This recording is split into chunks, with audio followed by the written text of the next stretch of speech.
Welcome to Theme Weavers, your weekly wisdom for weaving yoga themes into your classes to inspire your students. We're your hosts, Heidi and Farin. Welcome to episode 21 of Theme Weavers. Today we are going to talk about Pratyahara, or withdrawal of the senses, which is found in Sutra 2.54. If you don't know what that is, or you want to learn about how to weave it through your class, listen up. In case this is the first episode you're listening to, please check out episode 2 of Theme Weavers podcast for details and background on the structure of how and why to weave themes through your yoga classes. If you choose to use today's teaching on Pratyahara as your theme while using the gift of our inspo sheet, please find a way to turn our voices into yours to make this theme authentic to you specifically. Thanks, Farin. All right, let's explore the yogic teachings of Pratyahara, which I have always heard translated as withdrawal of the senses. And if I look at my actual sutras book, it says Pratyahara, withdrawal from sense objects, occurs when the senses do not come into contact with their respective sense objects. It corresponds, as it were, to the nature of the mind when it is withdrawn from the sense objects.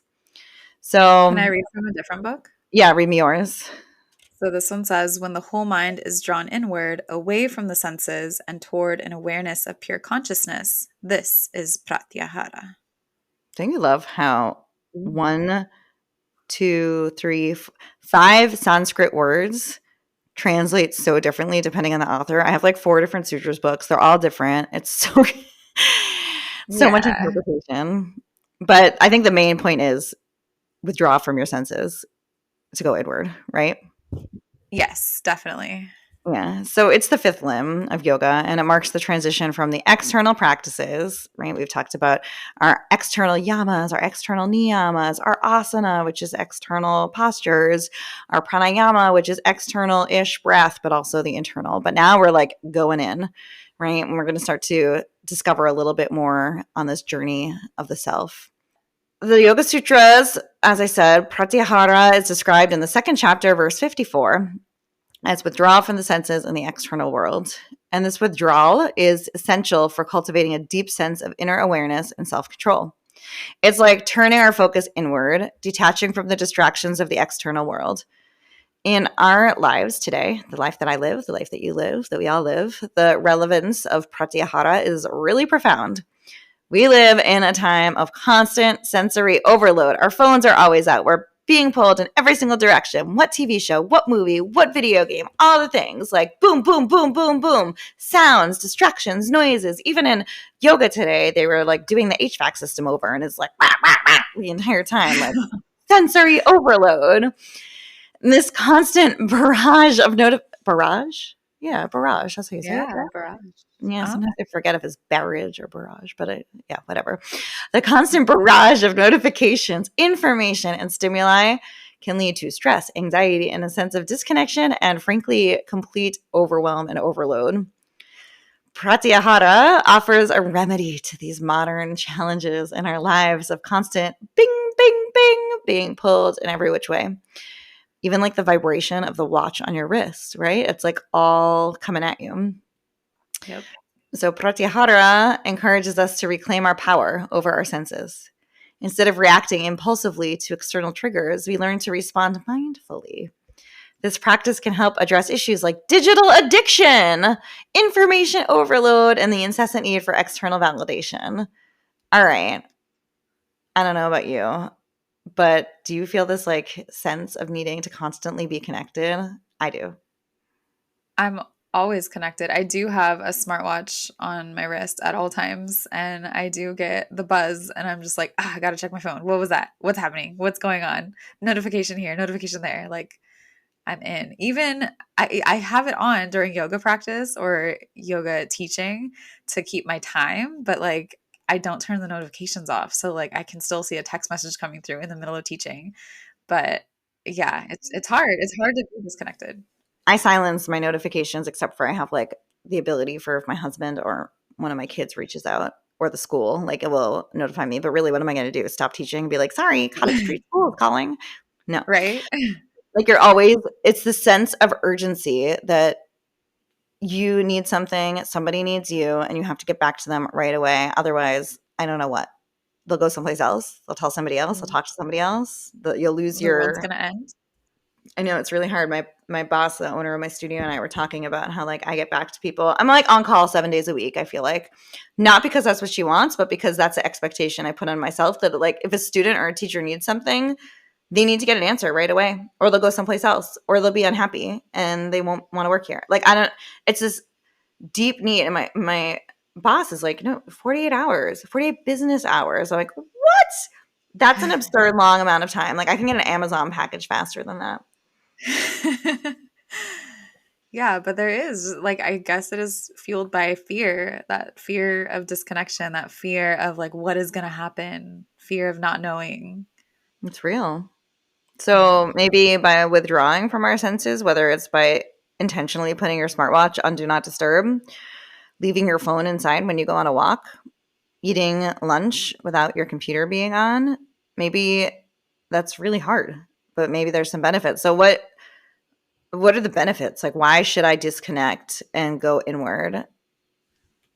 To be less stressed out. You mean those notifications my watch constantly gives me? I think I just got one actually. It's showing me on my phone stress monitor. I'm not sleeping well and I'm higher stretch. My body is lowered resilience to stress and productivity. See, like that's even going to stress you out even more because then you're like, oh my God, I'm stressed. Stressed about my stress. God. How can I go inward when I'm distressed? Right. All right. But we know there is huge benefits learning to disconnect and go within. But there are challenges of practicing pratyahara in a world that thrives on distraction. Withdrawing from sensory stimuli can be really challenging. It's hard. It requires discipline, the discipline to actually turn your freaking notifications off. Patience of just like being okay with someone not getting back to you or you not getting back to them. And it's all right. And Though, Farron, I'm going to interrupt you because, like, yeah. just think about us for a minute. We both run yoga studios. We don't own them, but we run them. We are the people that interfaces between teachers and community members and students to make sure that they're happy and feel connected and feel seen. And there's like I have a real fear that if I don't answer them quick enough or I don't get back to them fast enough, then they don't feel seen and they'll lose that ability to connect to the community and they'll go someplace else. I mean, I guess that fear is real, but then it's also like if a student doesn't have the patience to allow you to live your life and then get back to them within 48 hours, which isn't such a long time, like, do you want that student actually practicing in your space? They can go somewhere else. There are truly positive results of practicing pratyahara. By consciously withdrawing from sensory distractions, we gain a heightened sense of inner peace and clarity. We become less reactive, more focused, and better equipped to navigate the complexities of our modern lives. That takes time though, right? It's not like the moment you learn to withdraw that all of a sudden you feel these benefits. So you have to be willing to stick with it. It's not like one day you shut off your notifications or leave your phone and go within and be fully present in something like a walk in the woods and you're fully in it. You're not going to all of a sudden feel constantly this sense of I can navigate everything and I'm super calm and peaceful. Yeah, that's why yoga is a constant practice. Like it's a lifestyle. And so it's like always coming back to it and coming back to it and coming back to it. But I mean, maybe for that short amount of time that you did withdraw, then you can feel some benefits of it. And then that makes you want to stick with it. So, yeah, that's what I think. But imagine these benefits of being in control of your attention, choosing what you engage with rather than being pulled in every direction. Pratyahara helps us tap into our inner reservoir of strength and wisdom to keep I think going, keep doing it, keep practicing. I think it's great. And I'm sitting here as you're saying that, reflecting on being somebody that has ADHD and how hard that is. Like it's a real practice. It's an extra hard practice in that way. Cause I just get pulled in every direction and I'll go and I'll go and I'll like creatively dump into something and be totally left from where I started. But I think it's great. So I I think there's also like we need to talk about like it's not just turning off distractions and turning off notifications, but like it's actual sensory withdrawal. Like what can you take away? Like can you close your eyes for just a moment? Can you like be in an area where there's no like sense of smell? Like there's nothing to smell. Or like your sense of taste, your sense of touch. Like what can you withdraw from, like little by little, to just help like calm your nervous system more? I don't know. How do you actually practice this in real life? Okay, well, a few things. First, as you were talking, I was thinking about, and I think we put this on the inspo sheet, but the pranayama Brahmari breath, where you like Mhm. literally plug your ears, you have like your hands kind of over your eyes and on the edges of your nose, and like you plug up your mouth. And I'm like doing it right now, and I sound that weird. And then you like the exhale is like that humming sound that you make while you're like closing off all your senses, and like that is very calming for me. But I'll do it with things like practicing yoga in the dark on my own upstairs in my room. Like I keep the blinds, this like the room darkening shades, and the lights are off, and I'm just in the dark. For me, it's can be as simple as taking off my glasses because even if my eyes are open, I'm blind as a bat. Um, it can be practicing yoga without music, right? You are fully present in whatever it is that you hear within versus the external distraction that music can provide to help still your mind. You're forced to be with what is internal without that Yeah. external distraction. That's a big one for me. Um, yeah, those are the biggest ones, I think. Eyes closed, dark, the pranayama that blocks off your senses, taking away the music in a class. What do you do Yeah. anything different than I'm not touching on?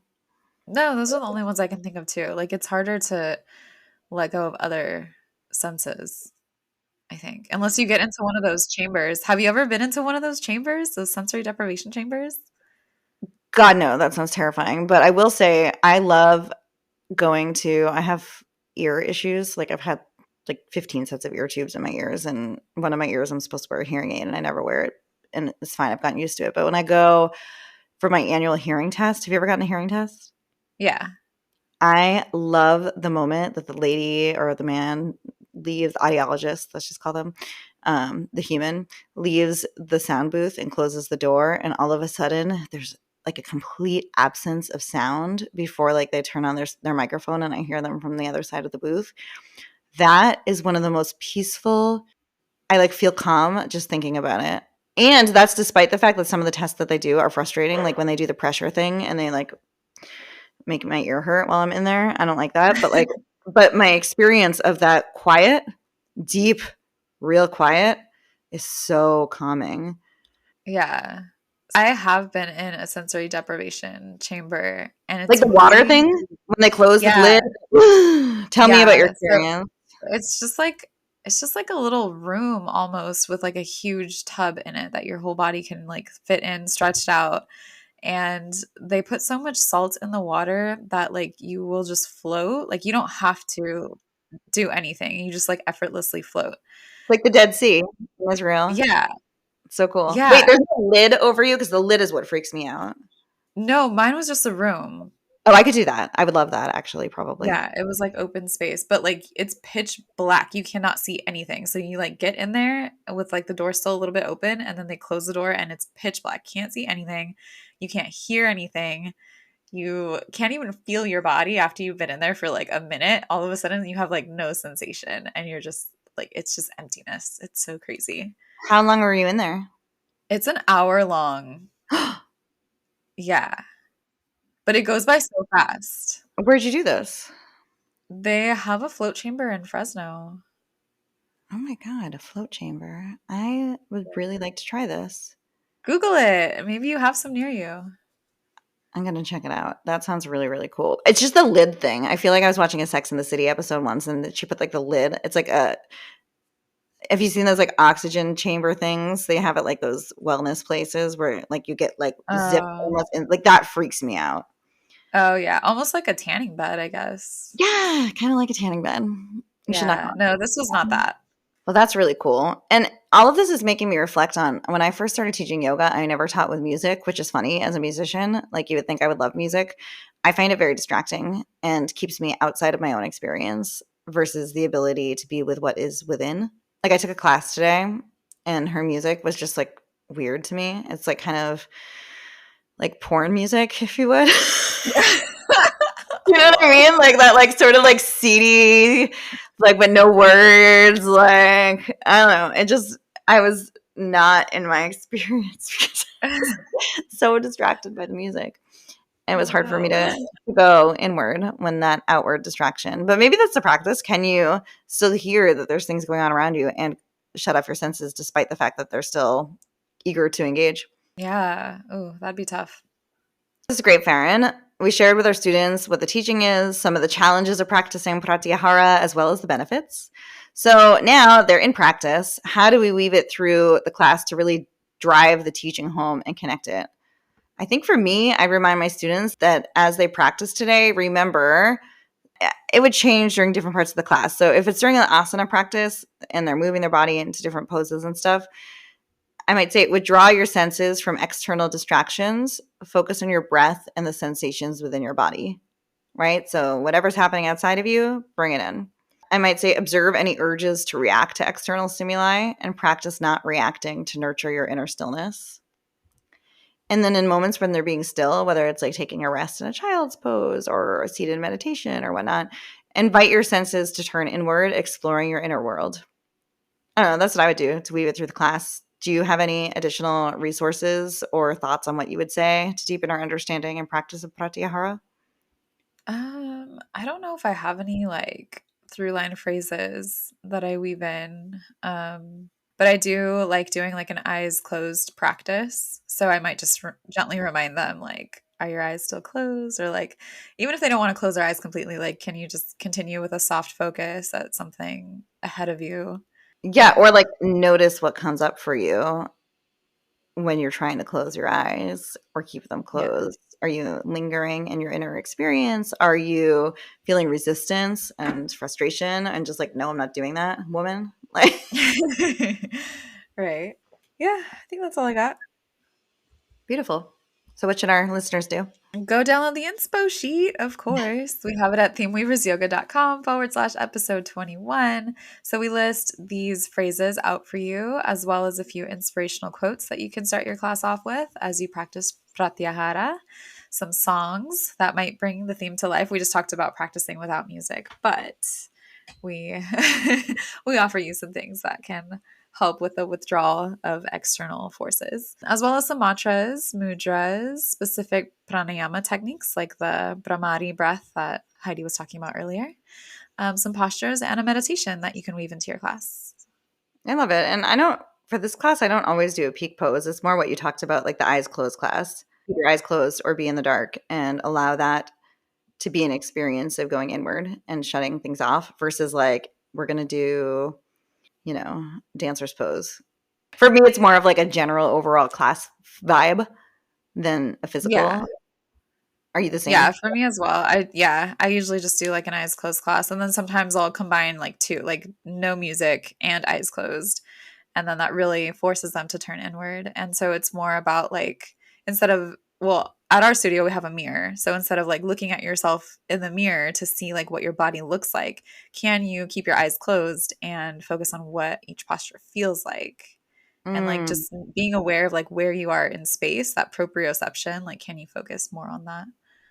Yeah, and have you noticed that when you teach those classes, all of a sudden, like poses that are usually normal, everyday postures that are like a warm up become really hard for people when you can't keep your Yeah. eyes focused on something. All of a sudden, like a low lunge with your arms up over your shoulders is like a very hard balance experience. Your eyes do a lot for you. Yep, for sure. It's very humbling. Yeah. So then, as they prepare to step off their yoga mats, I would tell my students, I invite you to take the practice of Pratyahara with you. Remember that within the stillness and withdrawal from the external distractions of your life, you discover your inner sanctuary of peace and clarity. In the midst of our worlds that are filled with constant noise and distractions, Pratyahara empowers you to reclaim your attention, to choose where you direct your focus, and to nurture your inner strength. As you move forward, may you carry the sense of mindfulness and self awareness, finding balance and harmony in the midst of life's challenges and joys. Love that. Thank you. Cool. So now, teachers, you can go to our website, themeweaversyoga.com/episode 21. The link is also found in our show notes, and request the inspo sheet for Pratyahara to help you bring this theme alive in your own voice and own practice and teaching. Then reach out to us on all the socials or email us to tell us how it lands with your students. We're here to support you as a fellow yoga teacher in your class preparation and delivery. So tell us how we can be of the most support in each of these episodes. Then tune in next week for another episode of Theme Weavers, where we will help you feel prepared to go on and inspire your students in your next class. If you're unsure on how to weave a theme throughout your class, feel free to go back to listen to episode 2, Why Weave, the importance of threading intention into your yoga for background and inspiration. And as always, until next time, we weave you in peace. Peace. peace. Peace.